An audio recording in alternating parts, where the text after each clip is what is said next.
The widow of Detective Garda Jerry McCabe said her life stood still when her husband was gunned down in an ambush in Adare in County Limerick 30 years ago. Anne McCabe said she no longer thinks about the men who killed him and shot his colleague while they carried out their lawful duties. Gardaí say the investigation into the killing remains active. Detective Garda Jerry McCabe and Detective Garda Ben O'Sullivan were shot as they sat in an unmarked patrol car escorting a lorry delivering social welfare and pension payments to Adare Post Office on the 7th of June 1996. Their car was rammed from behind by a jeep before gunmen opened fire. Detective Garda McCabe was fatally wounded in the ambush. Detective Garda O'Sullivan suffered serious injuries. A nationwide manhunt followed.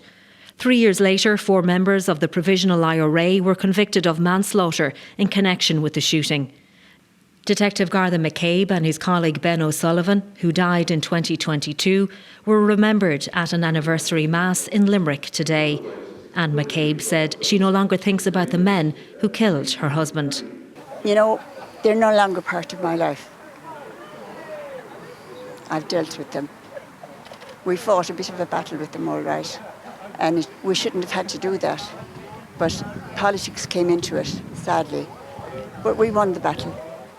Hard as though it was to try and deal with it. But we did it as best we could. Gardaí say the investigation remains active.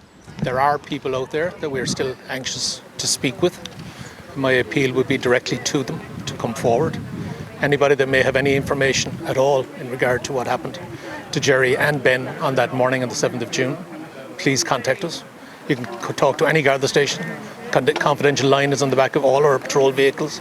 Reach out to us, give us that information, and we will assist in bringing this matter to a close. The fatal shooting of Detective Garda Jerry McCabe remains one of the most significant attacks on members of An Garda Síochána in the history of the state. Petula Martin, RTE News, Limerick.